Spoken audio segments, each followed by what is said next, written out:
최근에 이제 그 리사 제노바라는 분이 계신데 이분이 또 신경과학 박사예요.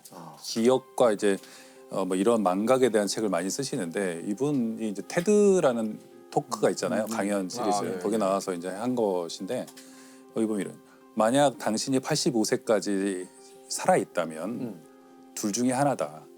알츠하이머거나 그러니까 치매거나 아니면 그를 돌보는 사람일 것이다. 누구세요?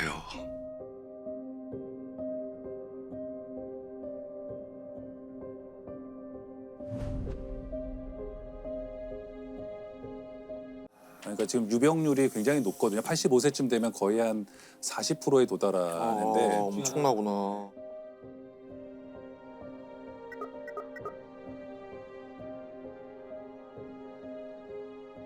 이걸 이제 케임브리지 대학에서 연구를 하는 세뮤얼 코엔이라는 분이 또 테드 토크에 나와서 얘기를 하세요. 놀라운 건 지난 100년 동안 많은 병에서 엄청난 진보가 이루어졌음에도 불구하고 알츠하이머는 1906년에 발견된 이후 지금까지 진보랄 게 하나도 없었다는 거예요. 본질적으로 달라진 게 없다. 예방, 그다음에 치료, 처방 다 안 된다는 거예요. 그리고 아직 원인도 몰라요. 그래서 이렇게 우리가 두려워하는 거예요. 굉장히 두려운 병이고 이게 제가 오늘 이제 오기 전에 통계를 봤더니 사망 원인 7위가 알츠하이머예요. 그러니까 굉장히 그러니까 굉장히 높은 건데 이게 10년 전에 비해서 224%가 늘었어요. 우리가 요새 건강보험 재정이 또 이슈잖아요. 엄청 이슈죠. 누구나 예측할 수 있어요. 그 수학적으로 모델링을 해보면 앞으로 20년, 30년 후에 건강보험 재정의 가장 큰 위협이 될 질병은 무엇인가? 그것은 치매죠. 근데 이것이 저는 계속 수명이 늘어나고 있기 때문에 우리의 피할 수 없는 미래라고 생각하고 지금 어디선가 누군가가 이거 치매의 원인도 알 것 같고 이거 치료법이든 아니면 예방법이든 그 아이디어를 갖고 있으나 아직 학계의 검증을 받지 못한 그냥 어딘가 제약회사라든가 대학의 연구실에 있을 누군가가 저는 우리의 미래를 바꿀 수 있다고 생각하는 거예요. 지금은 인정받고 있지 못하고 있겠지만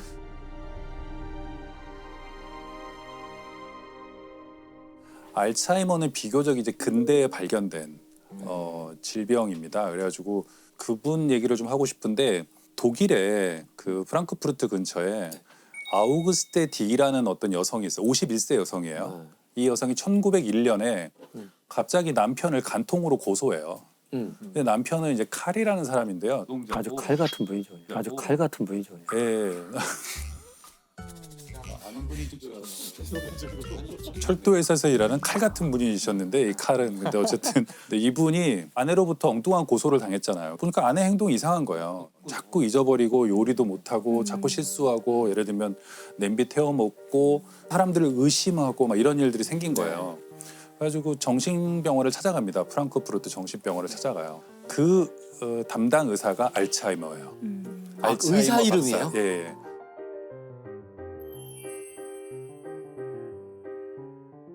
그래서 알츠하이머 박사가 이 사람을 이제 진찰하기 시작했는데 처음 왔을 때 알츠하이머 박사하고 문답을 하거든요.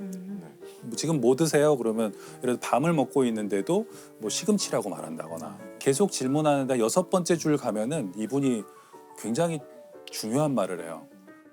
저는 저 자신을 잃어버렸어요. 이렇게 얘기해요. 그 뒤로 계속 그 말을 해요. 나는 나 자신을 잃어버렸다고.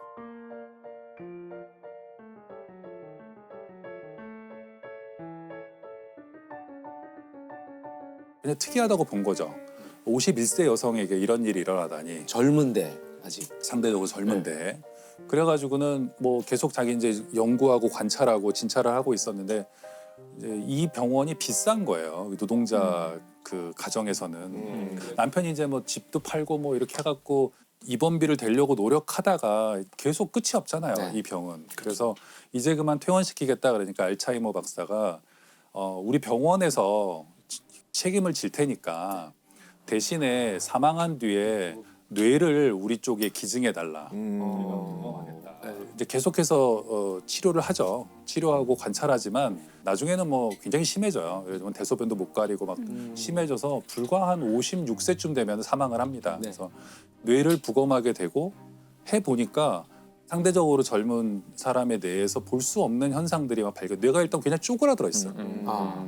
그 정상적으로 이런 노화를 겪은 뇌와 알츠하이머를 겪은 뇌를 보면 확연히 달라요.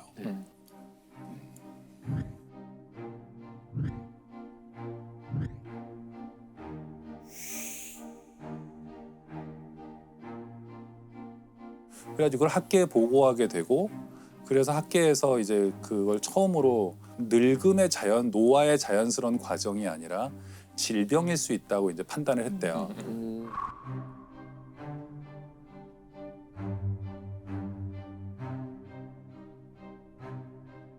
알츠하이머와 치매는 동의어인가요? 아니에요. 근데 지금 알츠하이머는 이 디멘시아의 대부분을 차지하는 빈도를 갖는 한 파트예요. 그러니까 술 많이 먹어서도 치매가 올 수 올 있는 수 있고 거잖아. 교통사고로도 올 수 있고 혈관 뭐 뇌졸중으로도 올 수도 있고 여러 가지 있어요. 디멘시아 증상을 보이는 것 중에 대부분이 노인성에서는 알츠하이머 디멘시아 이렇게 되는데 왜 아직까지 그 말씀하신 대로 본질적인 진보가 이루어지지 않은 건가요? 알츠하이머 관련해서. 실은 이건 나이를 먹으면서 세포는 재생도 되고 네. 또 파괴도 되고 그러잖아요. 네. 실은. 근데 유일하게 신경세포는 재생이 안 돼요.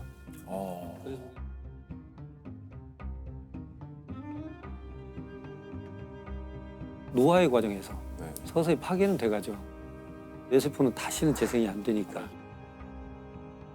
결국 이걸 멈추게 하거나 더디게 가는 방법밖에 없는데 이걸 멈추게 하는 것은 노화를 멈출 수 있다는 거예요. 아, 그렇죠. 더디게 하는 건 노화를 더디게 갈 수 있다는 거예요. 그러니까 이건 현대과학의 마지막 숙제죠. 실은. 제가 또 하나 말씀드리고 싶은 것은 많은 사람들이 치매를 자꾸 기억의 문제로만 생각하세요. 아, 네, 그렇죠. 그렇죠. 과거의 기억을 잃는다고 생각하잖아요. 과거를 잃는다고 생각하는데 가장 먼저 잃어버리는 건 미래예요. 멈춘 거죠. 끝이죠 뭐. 뭘 해야 할지를 몰라요. 뭘 하려고 했는지를 몰라요. 아. 계획을 세울 수도 없고 내가 여기 왜 들어왔지? 내가 오늘 저녁에 뭘 하기로 했는데 안 해요. 이렇게 되기 때문에 미래가 없어지는 거예요. 그 치매를 기억의 문제로 저희가 인식하게 된 건 미디어의 영향이 큰 것 같아요. 그렇죠. 왜 자기 아버지를 못 알아보고 아들을 못 알아보고 그 주변 사람에게 큰 충격이어서 그런 건데 그런- 저는 근데 좀 관점을 바꿀 필요가 있다고 생각하는 게 그 알츠하이머나 이런 다른 치매를 겪는 분들의 내면에 좀 집중할 필요가 있다고 생각해요. 그들은 기억의 문제보다 이제 저는 감정이 중요하다고 생각해요. 그러니까 기억을 잃어도 감정은 있거든요. 네. 그들이 늘 겪는 문제는 여기가 어딘지 모르겠다는 거예요. 그리고 늘 집이 아닌 엉뚱한 곳에 그렇죠. 끌려와 있다고 생각하고 정말 끝없는 불안과 두려움. 근데 그들이 가장 강렬하게 느끼는 감정이 뭐냐면 집에 가고 싶다는 거예요. 우리가 좀 힘든 일이 있거나 좀 고통스러운 일이 있으면 빨리 집에 가고 싶다고 그렇죠. 하잖아요. 집에 가고자 한다는 열망, 욕망 이런 것은 욕구는 인간의 굉장히 원초적인 건데 이들은 거의 한 길게는 8년에 10년 동안 낯선 곳에 이유 없이 와 있다고 생각하고 이들이 겪는 어떤 감정적 고통이나 이런 걸 좀 생각했으면 좋겠고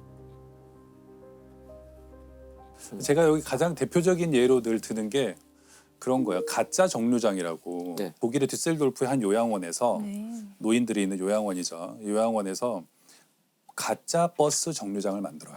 많이 행방불명되는 게 치매 노인들이 이 집에 가고 싶잖아요. 노인들이. 아, 네. 그래서 왜 자꾸 집을 나가시지 않는데 그 집은 집이 아닌 자식들에겐 집이지만 네, 그분은 더 집이 집이 아니라고 아닌 생각해요. 거죠. 그래서 진짜 집에 가겠다고 나섰는데 갈 수가 없죠. 요양원에서도 그런 일이 일어나니까 네. 그 가짜 버스 정류장을 만들면 이분들이 헤매다가 버스 정류장에 가서 앉아 있어요. 그러면 요양원 직원이 가서 Did you ever take a bus? Have you ever taken a bus? 오늘 버스가 좀 안 오는 것 같은데 잠깐 들어가셨다가 나중에 다시 나오자고. 그러면 그분들이 들어가요 순순히.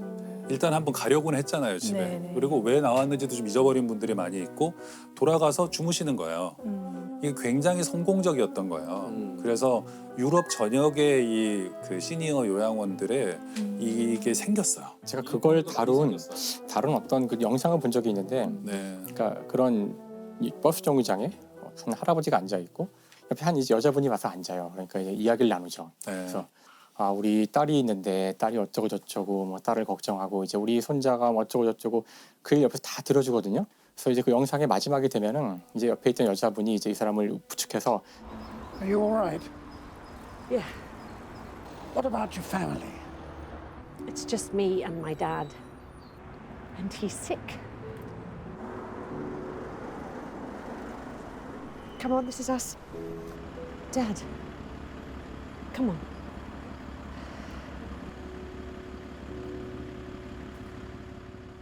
자 이제 집에 가셔야죠 하면서 아버지 하면서 데리고 가는 모습이 나오는데 네.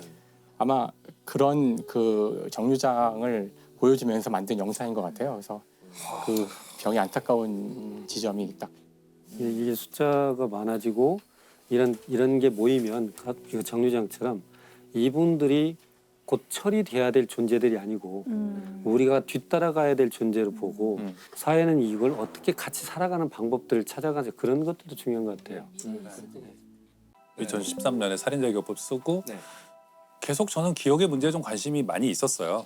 그 살인자의 기억법이라는 소설이 아마 말씀하신 것처럼 알츠하이머 환자 자체에 집중한 소설이어서 굉장히 인상적이었던 것 같아요. 그러니까 그 작중 인물 자체가 자기가 환자인데 환자인지를 모르는 상태로 엄청난 기술을 갖고 있는 사람인 거죠. 그래서 그 기술을 자꾸 사용하고 다니잖아요. 그리고 기억을 못하고 그게 되게 신선한 내용이었어요. 저는 그 소설 보면서 이제 네. 기억과 나라는 어떤 자아의 관계를 한번 생각해 보게 됐는데 내가 24시간 보는 모든 것을 다 보는 걸 다 기록하고 다 데이터를 남겨서 이걸 몽땅 다 저장해 놓으면 이게 나일까?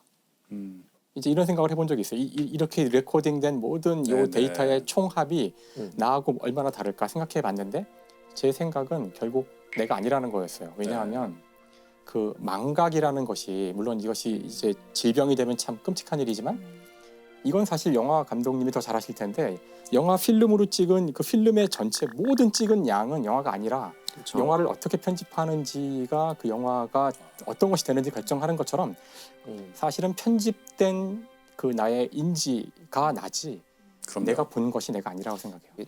촬영이 반이고 편집이 반이다. 보통 이렇게 네. 얘기를 편집의 마술 그런 얘기들도 있고 어떻게 편집하느냐에 따라서 영화가 180도 달라지고 느낌 자체가 너무 달라지게 되니까 그러니까 사실은 망각에 우리 자아가 있는 거예요. 보는 것에 자아가 있는 게 아니라 기억에 내가 있는 게 아니라 웬디 미첼이라는 분이 있어요. 이분이 58세에 그런 알츠하이머 진단을 받거든요.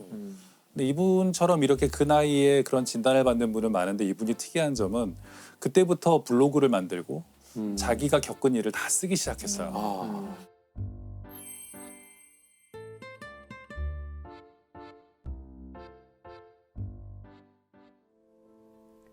I write a daily blog called Which Me Am I Today? As my memory fails me more, so the blog has become a place where I can save all those special memories of events, thoughts and feelings.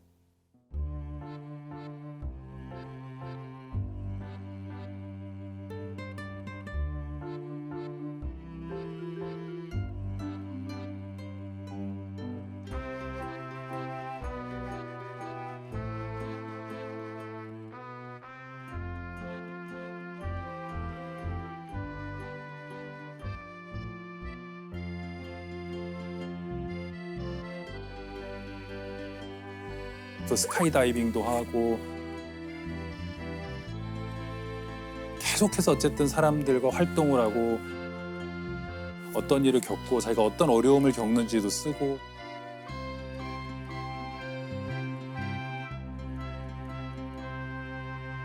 막 이러면서 책을 벌써 2권이나 내셨어요. 대단한 집념이시네요. 예, 그분 책을 보면 알 수 있어요. 우리가 알츠하이머 진단을 받은 사람들이 에겐 단계가 있고 그리고 어떤 단계에서는 어느 정도 기능을 충분히 할 수 있고 감정이 살아있다. 그리고 어쩌면 감정은 굉장히 우리가 그들이 감정을 표현하지 못하는 어떤 단계를 지나서도 남아있을 것이라고 추정할 수 있어요. 그 블로그는 계속되고 있는 건가요? 지금도 살아 계세요. 아직 살아 계시고 나중에 뭐 알츠하이머 무슨 협회 뭐 이런 데서도 굉장히 중요한 역할을 하고 계세요. 자폐의 역사도 보면 제가 의학사 읽는 거 좋아한다 그랬잖아요. 근데 자폐의 역사도 보면 어느 시점이 되면 자폐인들이 스스로에 대해서 발언하기 시작하거든요. 우리도 감정이 있고 우리도 권리가 있다면서 쓰기 시작하면서 많은 게 바뀌거든요. 네. 근데 알츠하이머나 이 치매는 이상하게 그런 사람들이 별로 없었어요. 그런 글이 많지 않은 이유가 처음에는 본인이 잘 부정하려고 할 것 같아요. 아 그럼요. 본인이 그 병에 네. 그럴 것 같아요. 상태가 심하지 않을 때는. 내가 설마 알츠하이머겠어? 약간 좀 깜빡깜빡하는 거지? 뭐 이렇게 생각해서 상당히 진행이 될 때까지 인정하지 않으려고 하지 않을까. 그 의학사를 이렇게 보면요. 환자들도 굉장히 중요한 환자들이 꽤 있습니다. 그래서 보면은 자기 병과 맞서 싸우고 그걸 기록하고 세상에 알리고. 근데 이분은 제일 먼저 이제 딸이 둘이 있는데 딸들을 내보내요 집에서. 자기 혼자 이제 살기로 하고 거기에 맞춰서 삶을 이렇게 조직하고. 굉장히 어려운 일이었을 것 같은데. 예, 보통은 이제 의지하려고 하는데 그러면서 이 자기가 이걸 기록하는 게 중요한 의미가 있다고 생각해요. 그래서 자기들도 아까 말씀드린 것처럼 감정을 가지고 있고 삶이 계속되고 있다. 우리가 이제 암에 걸린 분들도 자기가 암에 걸렸다는 얘기를 주위에 안 알리려고 하는 게 그때부터 모든 정체성이 지워져요. 그렇죠, 그렇죠. 네. 암 걸리신 분이 이렇게 되는 거예요. 암 환자 중에 하나. 암 환자 중에 하나예요. 그냥 이분이 뭘 하든 간에 맞아요, 맞아요. 이게 그 사람의 모든 정체성을 형성하는데 더더군다나 불치병인 알츠하이머 같은 경우에 이제 그 사람은 아무것도 할 수 없는 사람 이렇게 보기 때문에 자기의 존엄을 지키기 위해서 글을 쓰기 시작한 거예요. 너무 전사시네요, 진짜. 많은 경우 인간들이 글을 쓰는 어떤 이유는 극한 상황에서 자기 존엄을 지키기 위해서 쓰는 거거든요. 내가 인간이라는 걸 알리기 위해서 글을 쓰는 거예요. 안내 일기도 생각나고. 그렇죠. 예. 발병한 지가 꽤 됐는데 지금 현재 증상은 한 어느 정도일까요? 올해도 책이 나온 것 같거든요. 작년인가 올해에도 새 책이 나온 걸 봐서는 아직까지도 글을 쓰시는 것 같고. 대단한 의지시네요. 야, 자기의 기록을 한다는 것이 알츠하이머에 도움이 될 수도 있는 게 아닌가 이런 생각 들어요. 그럴 수 한편으로. 있죠. 당연하죠. 그죠? 만약에 여기 계신 선생님들이 알츠하이머 진단을 받았다. 그렇게 가정해 봤을 때 가장 먼저 하실 일이 뭘까요? 어떤 걸 할 것 같으세요? 저는 일기는 아니지만 기록을 남길 것 같은데, 예, 그러니까 전 옛날에 이 목 디스크가 한번 와가지고 한 1년 가까이 고생한 적이 있었어요. 그때 보니까 이게 아픈 통증이 언제나 오는 것도 아니고 왔다 갔다 하기도 하고 어떤 상황에 따라 달라지기도 하고 해서 이거를 이제 기록을 남기겠다는 생각을 해서 통증을 이제 0부터 10까지 정량화한 다음에 오늘은 통증이 5인데 뭐 이렇고 웬디? 아니 그러니까 물리학스럽네요. 관찰하셨어요. 이게 진짜 아프면은 자기가 어떻게든 길을 찾아야 되거든요. 이거 오랫동안 썼더니 나중에는 이제 이 기록에 의해서 패턴이 보이니까 그 예측 가능해지면 좀 덜 두려워져요 사람이. 그래서 이제 어떤 그런 기록을 남길 것 같아요. 이호 교수님께서 말씀하신 대로 저는 뭐 이렇게 이제 알츠하이머가 됐든 뭐가 됐든 결국 어떤 이별이라는 개념이죠. 저의 상황에서 그런 때는 남겨진 사람한테 저희 부존재가 어떤 짐이 되지 않도록 그런 것만 리스트를 좀 해서 놓고 그 다음부터는 이제 편안하게 그냥 오는 대로 맡아버릴 것 같아요. 네, 저는 사과를 할 것 같아요. 저는 그 미안했던 사람들한테 그 나중에 못 할 수 있으니까 좀 사실 사과 안 하고 지나간 적 많거든요. 뭐 잘못하고 좀 잘못한 일들이 많은데 그걸 잊어버릴 거잖아요. 그러니까 뭐 사과를 좀 하고 싶어요. 그 사람이 기억하고 있던 기억하지 않고 있던. 네, 제가 아까 뭐 살인자 기억법 나왔지만 살인자 기억법이 2013년에 썼는데 그렇기 때문에 그 알츠하이머 증세에 대해서 잘 알게 됐거든요. 그래서 제가 그로부터 한 몇 년 지나지 않아서 그 제 주변의 어른들의 어떤 알츠하이머 증세가 왔을 때 제가 제일 먼저 알았어요. 제일 먼저 알았고 그래서 이제 그 처음에 말씀하신 것처럼 다 거부해요. 그러니까 병원에 일단 안 가려고 그러시고 그러니까 이걸 납득시키는 게 너무 어려워요. 그래서 어느 정도 좀 정신이 좀 더 있었을 때 웬디 미첼의 초기 같은 그런 시기에 있었다면 뭘 하셨을까 좀 생각해 본 적이 있어요. 그렇게 막 거부하고 막 부인하고 막 그러지 않고 좀 주변을 잘 정리하셨을 것 같고 감정적인 것들을 많이 처리하셨을 것 같다. 왜냐하면 평소에는 좋은 분들이셨으니까요. 네. 좋은 분들이셨는데 다행히 이제 그 뭐 제 주변에 어떤 어른은 그 정신이 남아 있을 때 그러니까 그러셨대요. 그 자식이죠. 자식에게 뭐 사실 네, 고맙다, 미안하다, 네가 참 애썼다. 그런 말을 남기시고 돌아가셨는데 근데 원래 사람들이 이렇게 죽음의 직면에서는 놀랍게도 그냥 대부분의 사람이죠. 대부분의 사람들은 뭔가 악담을 하거나 안 좋은 생각을 하거나 뭔가 이렇게 자신의 어떤 이기적인 생각들보다는 사랑의 말을 다 남기게 된다는데 그래서 그때 그 세월호 때도 그랬고 네. 그다음에 9.11 때도 그랬고 마지막으로 남겨놓은 그 메시지나 마지막 음성을 다 보면은 하나같이 미안하다는 말과 네. 사랑한다는 말로만 꽉 차 있다고 하더라고요. 그러니까 이게 참 인간이 참 뻔한 말이지만 평소에 하면 얼마나 좋겠어요. 왜 꼭 죽기 전까지 남겨두나요? 김영하 선생님의 미래를 바꿀 인간. 예. 아직은 나타나지 않은 그분. 네. 그분을 기다리면서 이미 시작됐을 거라고 생각하면서 네. 믿고 있습니다. 네. 네. 상당히 진전돼 있을 거라고 저는 믿고 싶습니다. 네. 네.